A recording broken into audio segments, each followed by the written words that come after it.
तो भाई जैसा कि तुमको पता ही होगा कि कल के दिन जैसे ही ये खबर हमारे सामने आती है कि वर्ल्ड कप 2023 के स्क्वाड में इंडियन टीम ने रविचंद्रन अश्विन को शामिल कर लिया है, तो मोस्ट ऑफ द लोगों की खुशी का जो ठिकाना होता है भाई मतलब अलग ही लेवल पे पहुंच जाता है। हर कोई सेलिब्रेट करने लगता है क्योंकि कहीं ना कहीं हर कोई ये चाह रहा था कि जो अश्विन अन्ना है वो हमें वर्ल्ड कप की टीम में दिखे। अगर कुछ लोगों के मन में थोड़ा सा डाउट भी चल रहा था तो भाई अश्विन ने जिस तरीके से पहले और खासकर दूसरे ओडीआई मैच में बॉलिंग कराई थी उसके बाद तो हर जगह बस एक ही ट्रेंड चल रहा था कि कुछ भी करना है, अश्विन अन्ना को टीम में लाना है।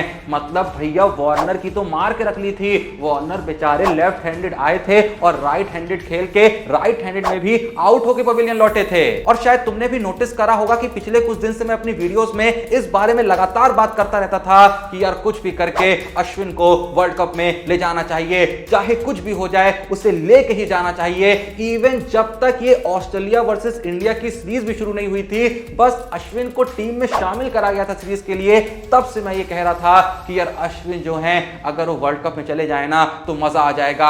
और देखो मैं ये बात इसलिए तब भी नहीं कहता था, अब भी इसलिए नहीं कह रहा हूं कि मुझे कोई बहुत ज्यादा भरोसा है कि अश्विन अगर खेलेंगे तो भैया बहुत विकेट ले लेंगे या टीम के लिए बहुत इंपॉर्टेंट कंट्रीब्यूशन दे देंगे। मैं बस यही कहता रहता था कि यार अश्विन जो है ना उससे बड़ा टीम मैन आपको नहीं मिल सकता।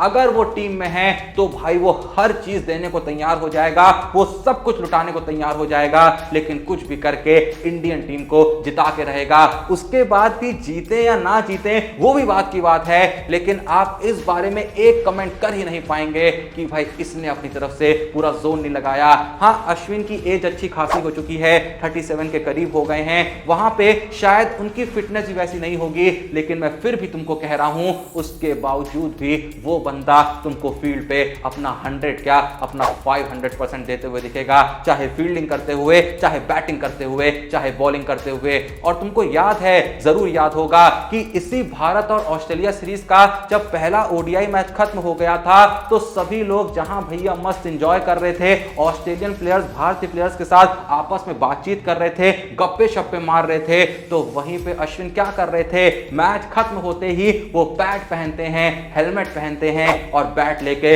प्रैक्टिस करने चले जाते हैं। मैच खत्म हो चुका है, रात के लगभग 10 बज रहे होंगे, लेकिन अश्विन अन्ना 37 की एज में जो कि एक बॉलर है मोस्टली, वो क्या करने गए, वो बैटिंग की प्रैक्टिस करने गए, क्योंकि वो जानते थे कि अगर उनको वर्ल्ड कप में शामिल करा गया तो बैटिंग की जरूरत पड़ सकती है। और देखा मैंने क्या कहा, अगर वर्ल्ड कप में शामिल करा गया, मतलब ये भी श्योर नहीं थे कि शामिल करा जाएगा या नहीं शामिल करा जाएगा।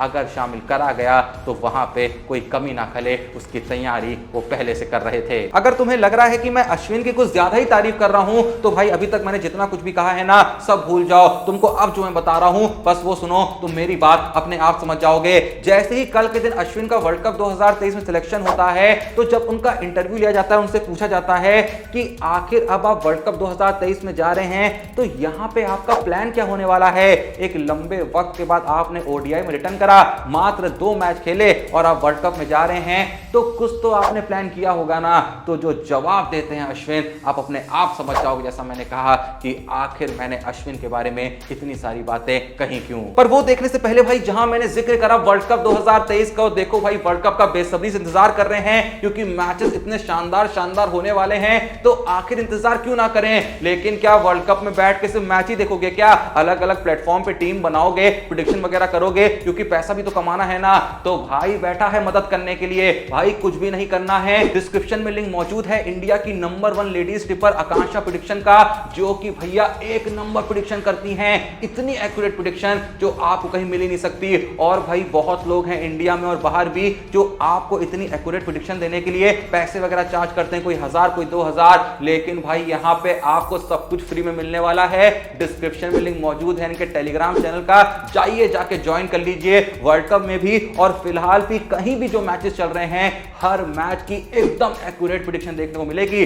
बस उस प्रेडिक्शन का इस्तेमाल करना है और फिर पैसा ही पैसा छापना है। तो बिल्कुल ही वेट मत करो भाई, ये जो आकांक्षा है ना, 8-10 साल का इसको एक्सपीरियंस है, इतना खतरनाक एनालिसिस करती है, इसीलिए इतना एक्यूरेट प्रेडिक्शन देती है हर चीज की, चाहे टॉस हो, चाहे कौन मैच जीतेगा, कौन सी टीम कितना स्कोर मारेगी, कौन बॉलर कितने विकेट लेगा, हर चीज की एक्यूरेट प्रेडिक्शन। तो भाई से मेरी बात विश्वास मत करो, लिंक डिस्क्रिप्शन में मौजूद है, है, जल्दी जाओ और जाके ज्वाइन करो और मस्त पैसा कमाओ। तो जैसा मैं कह रहा था कि कल के दिन जैसे ही ये खबर सामने आती है कि जो अश्विन है वो वर्ल्ड कप 2023 में सेलेक्ट कर लिए गए हैं। हालांकि अभी जो हमारी टीम गुवाहाटी पहुंची है उसमें अश्विन नहीं गए हैं, क्योंकि अभी देखो कंफर्म नहीं था कि अक्षर पटेल जाएंगे या अश्विन जाएंगे। लेकिन जैसे ये खबर सामने आती है कि अक्षर पटेल पूरे तरीके से रिकवर नहीं हो पाए हैं, जिसके चलते वो अश्विन ही होंगे जो वर्ल्ड कप 2023 में जाएंगे, तो तभी अश्विन का एक इंटरव्यू सामने आता है जहां जैसा मैंने कहा उनसे पूछा जाता है कि एक लंबे वक्त के बाद आपने ओडीआई में रिटर्न करा,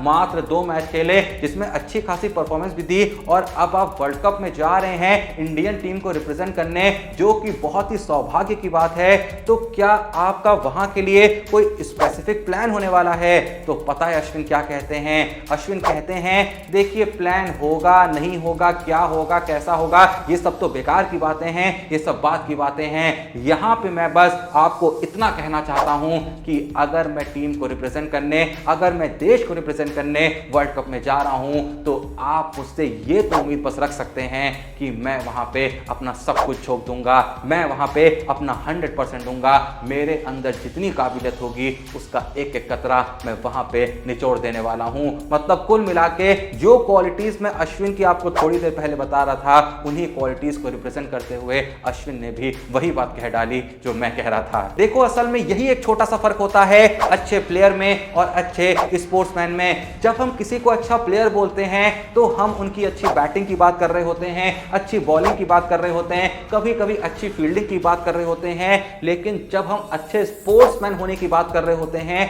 तब उस बंदे को अच्छा प्लेयर तो होना ही होता है, अच्छा बैट्समैन या अच्छा बॉलर तो होना ही होता है, लेकिन सेम टाइम पे अच्छा इंसान भी होना होता है, तब जाके वो अच्छा स्पोर्ट्समैन कहलाता है। तो अश्विन जो हैं वो सिर्फ अच्छे प्लेयर नहीं हैं बल्कि अच्छे स्पोर्ट्समैन भी हैं। लेकिन जहां बात आ गई है अच्छा स्पोर्ट्समैन होने की, तो कल के दिन रोहित शर्मा और विराट कोहली की ऐसी तस्वीर वायरल होती है जिसे देख के हर कोई ये कहने पे मजबूर हो जाता है कि रोहित और विराट भाई आप लोग भी सिर्फ अच्छे प्लेयर नहीं हैं बल्कि एक बहुत ही महान स्पोर्ट्समैन भी हैं। देखो ये तो तुम जानते ही हो कि हाल ही में भारत और ऑस्ट्रेलिया के बीच जो तीसरा ओडीआई मैच खेला गया था वो खेला गया था राजकोट के स्टेडियम में, या राजकोट स्टेडियम में कह सकते हैं, जो कि सौराष्ट्र में है। तो जैसे ही बहुत सारे युवाओं को पता चलता है कि यहां पे इंडियन टीम आई हुई है ओडीआई मैच खेलने के लिए, तो कई सारे सौराष्ट्र के जो यंग प्लेयर्स हैं अंडर 19 के, अंडर 16 के, वो जाके इंडिया के मैनेजमेंट से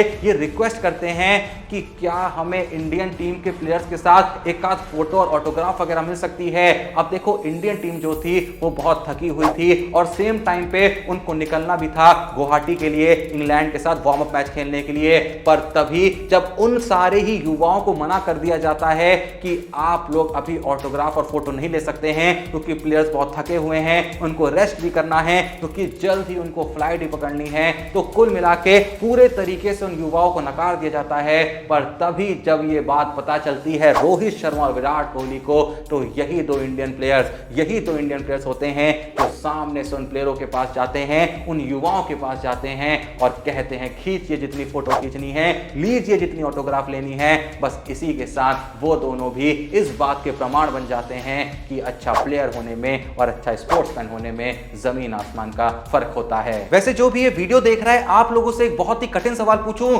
मान लो आपसे कहा जाता है कि आप एक फोटो खिंचा सकते हैं या तो रोहित शर्मा के साथ या तो विराट कोहली के साथ, तो जो भी ये वीडियो देख रहा है वो एक चांस आप किसके साथ फोटो खिंचाने के लिए यूटिलाइज करेंगे? जैसा मैंने कहा जो भी वीडियो देख रहा है प्लीज कमेंट में जरूर बताइएगा। बाकी अपन जल्दी से देख लेते हैं कि कौन यहां से क्रिकेट स्टार जिन्होंने भेजा अपना सवाल हमारे इंस्टाग्राम के द्वारा। तो उनका नाम है मैं झुकेंगा नहीं साला, जो पूछते हैं कि जोशी भाई I am big fan of you. भाई मेरा सवाल है कि हार्दिक भी पुराने वाले नहीं रहे, आते ही बड़े शॉट खेलना, बट हार्दिक एंड केएल दोनों बड़े शॉट लगा सकते हैं। अभी लिखा है हार्दिक पुराने वाले नहीं रहे, लेकिन फिर लगा सकते भी लिखा है। खैर आगे बढ़ते हैं क्वेश्चन में। लेकिन अय्यर नहीं लगा सकते, क्या हम ओवर्स के हिसाब से सूर्या को खिला सकते हैं? क्योंकि 150 plus strike rate Surya run बनाता है एंड के 10 ओवर में। भाई मैं बहुत खुश हूं, अक्सर कैंसिल होकर अश्विन आ गए, आप भी अंदर से बहुत खुश होते होंगे। बिल्कुल भाई आपने एकदम सही कहा कि हम अंदर से बहुत ज्यादा खुश हो रहे हैं कि जो अश्विन अन्ना है वो टीम में आ चुके हैं। लेकिन सेम टाइम पे जो आपने दूसरा सवाल पूछा कि अय्यर जो है वो आते ही लंबी हिट नहीं लगा पाते हैं, के केएल और हार्दिक जो हैं वो फिर भी लगा लेते हैं, तो क्या सूर्या को खिला सकते हैं? तो जवाब है नहीं भाई। आपको पता नहीं ऐसा क्यों लगता है कि जो अय्यर है वो बड़ी हिट नहीं लगा सकते हैं, तो मैं कहना चाहूंगा भाई अय्यर के पास आते ही बड़े शॉट लगाने की ज्यादा काबिलियत है केएल राहुल के मुकाबले। केएल राहुल फिर भी टिकते हैं, थोड़ा बहुत बॉल देखते हैं, लेकिन अय्यर जो हैं आते ही भैया 100 की स्ट्राइक रेट पे खेलना शुरू कर देते हैं। आप हाल ही के मैचेस को उठा के देख लीजिए, उस बंदे के लिए शॉट्स मारना ज्यादा आसान है और अय्यर के लिए चौके मारना भी ज्यादा आसान होता है, जबकि आज के टाइम पे लोग चौके आसानी से नहीं निकाल पाते हैं। हाँ, कोहली उन प्लेयरों में से हैं जो चौके भी निकालते रहते हैं, लेकिन अय्यर भी ऐसे प्लेयर हैं जो चौके भी निकालते रहते हैं और जब चाहे जब जरूरत पड़े वो छक्के भी लगा सकते हैं। और सूर्या के साथ देखो स्ट्राइक रेट वाला मसला नहीं है, सूर्या के साथ जो दिक्कत है इस वक्त कंसिस्टेंसी वाली है। अब सोचो अगर सूर्या खेलते हैं और 10 में से 6 मैचेस में वो बिल्कुल ही शुरुआत में आउट हो जाएंगे ना, तो ज्यादा दिक्कत होगी। तो फिलहाल के लिए शुरुआत में तो अय्यर के साथ ही जाना चाहिए और राहुल तो रहेंगे ही टीम में। उसके बाद अगर 2-3 मैच में कुछ ऊंच नीच हो जाए तो सूर्या या फिर ईशान के बारे में, जिसके बारे में भी रोहित भैया सोचना चाहें सोचें, लेकिन आपको बिल्कुल भी नहीं सोचना है। डिस्क्रिप्शन में दिए हुए इंस्टाग्राम लिंक को फॉलो करने से पहले, क्योंकि भैया वहां पे रोज आपके लिए नई नई बेहतरीन रील्स डालता रहता हूं, तो आओगे देखोगे तभी तो मजा आएगा। और सेम टाइम पे मन में कोई सवाल है डीएम कर देने का, आने वाली वीडियो में तुम्हारे नाम को शाउट आउट दे फीचर तो किया ही जाएगा। उसके अलावा पता है ना क्या करना है, बिना समय बर्बाद किए डिस्क्रिप्शन में दिए हुए लिंक से द आकांक्षा प्रेडिक्शन के टेलीग्राम चैनल को ज्वाइन करना है, जहां पे जैसा मैंने कहा इतनी सटीक भाई तुमको प्रेडिक्शन देखने को मिलेगी कि भैया उसका इस्तेमाल करके वो भी फ्री में मिलेंगी। भाई सबसे मेन बात तो ये है, कुछ नहीं करना है, बस टेलीग्राम चैनल ज्वाइन करना है और उन प्रेडिक्शन का इस्तेमाल करके वर्ल्ड कप में भैया चांदी ही चांदी होगी। तो बस मेरी बात विश्वास मत करो, मैं कहता हूं ना सिर्फ विश्वास मत करो, डिस्क्रिप्शन में लिंक मौजूद है, जाओ जाके ज्वाइन करो। फिर देखो भाई आकांक्षा का पिछले 8-10 साल का जो एनालिसिस का एक्सपीरियंस है ना, जिस तरीके से एकदम सटीक प्रेडिक्शन देती है ना भाई, कसम से तुम खुद चौंक जाओगे। और उसके अलावा व्हाट्सएप नंबर तुमको स्क्रीन पे दिख ही रहा है, कोई भी दिक्कत आए जाके मैसेज कर देना, बस सारी दिक्कतें सॉल्व। अगर टेलीग्राम चैनल ज्वाइन करने में दिक्कत आए तो भी मैसेज कर देना, अपने आप तुमको ज्वाइन कर दिया जाएगा। हम कह रहे हैं ना, तो जल्दी से जाओ ज्वाइन कर लो। वीडियो पसंद आई लाइक कर लो, चैनल को सब्सक्राइब कर लो। मिलते हैं नेक्स्ट वीडियो में, तब तक के लिए जय हिंद, धन्यवाद।